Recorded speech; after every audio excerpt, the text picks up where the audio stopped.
Hello student, Kautilya learning में आपका स्वागत है।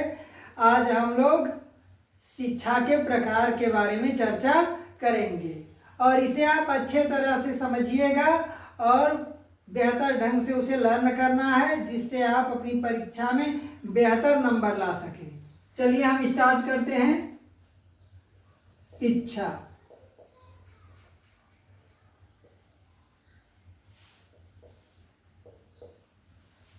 पिछले वीडियो में हम लोगों ने शिक्षा के बारे में जाना, अब शिक्षा के प्रकार के बारे में जानते हैं। तो शिक्षा के प्रकार, तो शिक्षा के 3 प्रकार हैं। कितने प्रकार हैं? 3। अनौपचारिक शिक्षा,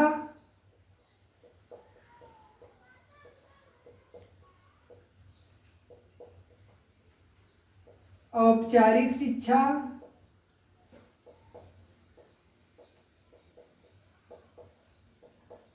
और गैर औपचारिक या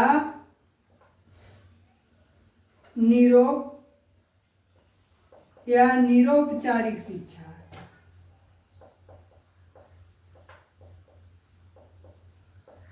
ठीक? क्यों अदिति, समझ में आ रहा है ना? यस सर, समझ में आ रहा है। ठीक।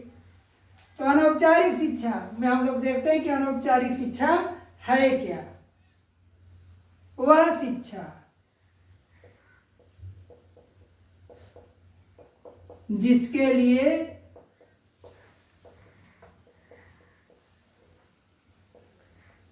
किसी स्थान,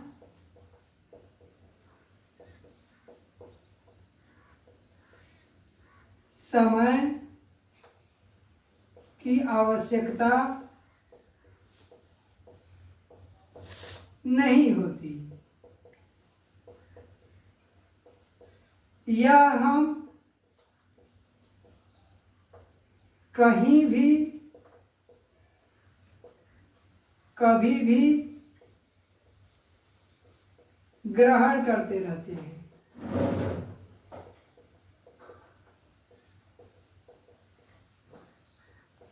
इसकी शुरुआत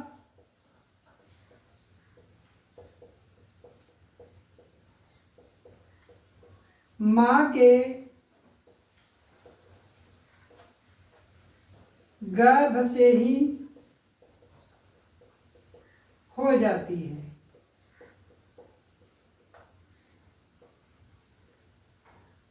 तथा जन्म लेने के बाद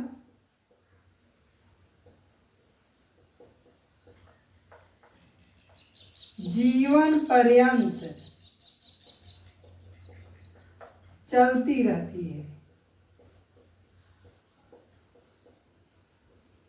समझ में आ रहा है ना? Yes sir. यह वह शिक्षा है जिसके लिए किसी स्थान की आवश्यकता नहीं होती है, न समय की आवश्यकता होती है, या हम कहीं भी कभी भी ग्रहण करते रहते हैं। इसकी शुरुआत माँ के गर्भ से हो जाती है। जब बच्चा माँ के गर्भ में आ जाता है तभी से वो सीखने लगता है, और जब तक इस पृथ्वी पे रहता है तब तक वह सीखता रहता है।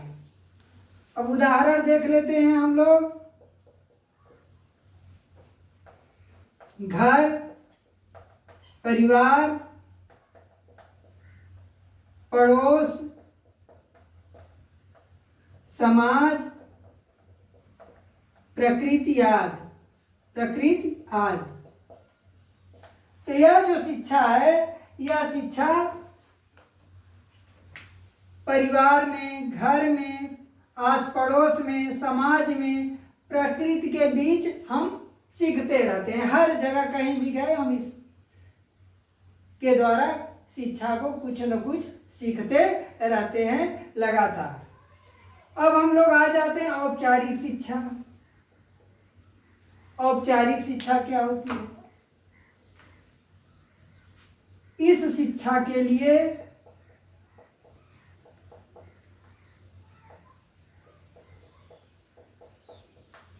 स्थान,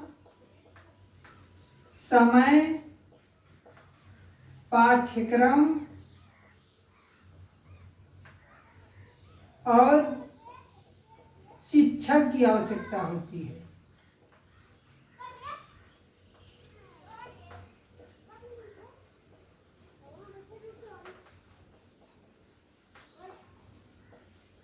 तथा यह सीमित समय के लिए ही होती है।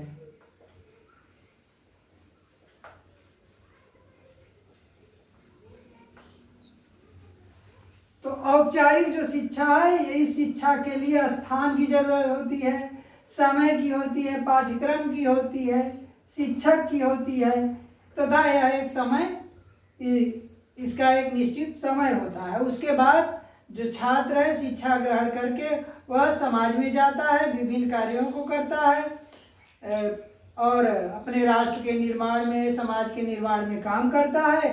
और यह इस शिक्षा को ग्रहण करके वह स्वावलंबी बनता है और सेल्फ डिपेंड बनता है। तो इस शिक्षा के केंद्र क्या क्या हैं हम लोग देखते हैं। उदाहरण स्वरूप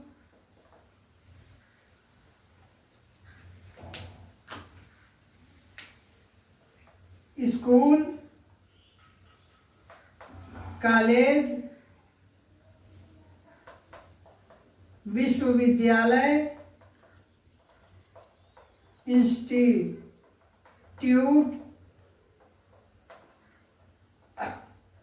मंदिर, लाइब्रेरी आदि।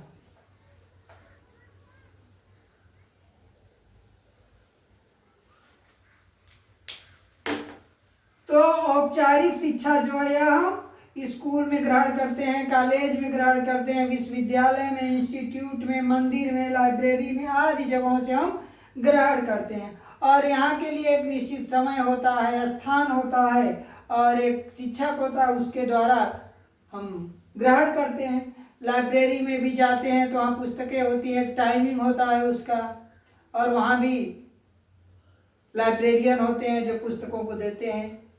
तो इस तरह ये शिक्षा एक सीमित समय के लिए होती है और हम शिक्षा ग्रहण कर लेते हैं। ग्रहण करने के बाद हम विभिन्न पदों पे जाके समाज की सेवा, राष्ट्र की सेवा में अपना योगदान देते हैं। अब हम लोग आते हैं तीसरे पे, जो गैर औपचारिक या निरौपचारिक शिक्षा कही जाती है। यह शिक्षा क्या है? तो गैर औपचारिक या निरौपचारिक शिक्षा क्या है? तो इस शिक्षा ये आई क्यों?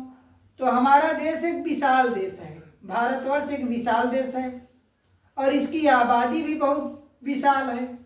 तो इन सबको देखते हुए हमारे जो राजनीतिज्ञ हैं, हमारे जो विद्वान हैं, उन्होंने महसूस किया कि भारत के लोगों को शिक्षित करने के लिए कुछ और भी तरीके चाहिए जिससे उन्हें शिक्षित कर दिया जाए।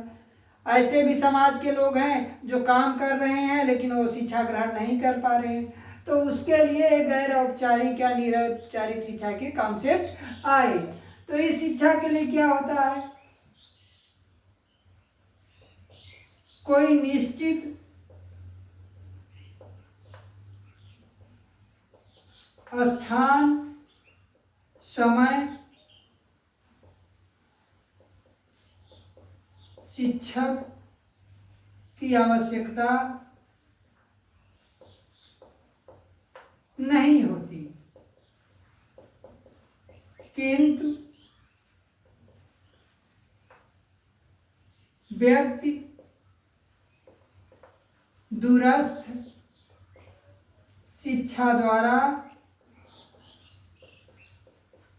शिक्षा ग्रहण कर सकता है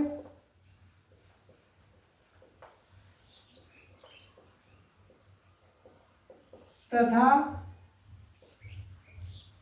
डिग्रियां भी प्राप्त कर सकता है।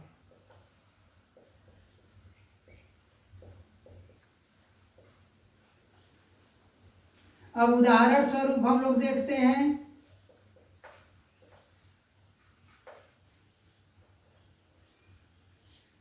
ओपन स्कूल,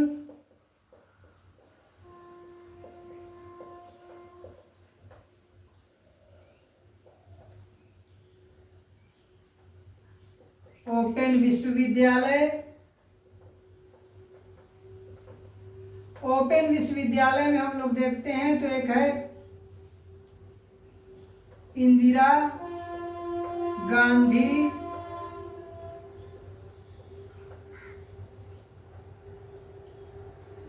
केंद्रीय विश्वविद्यालय, केंद्रीय खुला विश्वविद्यालय।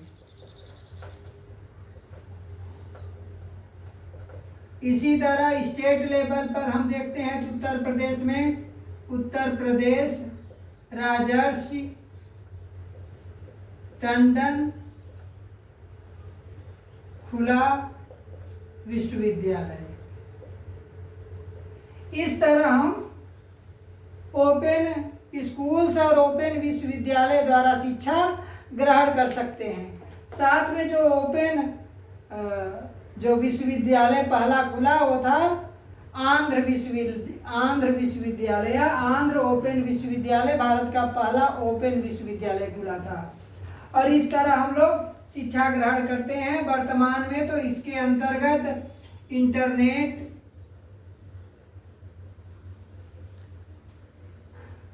टेलीविजन तथा अन्य तकनीकी उपकरण भी आते हैं। तो इस तरह हम लोग देखते हैं कि इस गैर औपचारिक या निरौपचारिक शिक्षा के अंतर्गत ओपन स्कूल आते हैं, ओपन विश्वविद्यालय आते हैं। ओपन विश्वविद्यालय में हम देखेंगे तो केंद्रीय स्तर पे इंदिरा गांधी केंद्रीय ओपन विश्वविद्यालय है। स्टेट लेवल पे उत्तर प्रदेश में उत्तर प्रदेश राजर्षि टंडन खुला विश्वविद्यालय है। उसी तरह इंटरनेट, टेलीविजन तथा अन्य तकनीकी उपकरणों को भी इसमें माना जाता है कि गैर औपचारिक शिक्षा के केंद्र है। तो इस प्रकार हम लोग 3 तरीके से शिक्षा ग्रहण करते हैं जो हमारे जीवन को बेहतर बनाती है और हमें राष्ट्र निर्माण में सहायता देती है। तो इस प्रकार आज हम लोगों ने शिक्षा के प्रकार बताए और इसी के साथ आज का ये क्लास समाप्त होता है। हम अगले दिन फिर आपसे मिलेंगे नए टॉपिक के साथ।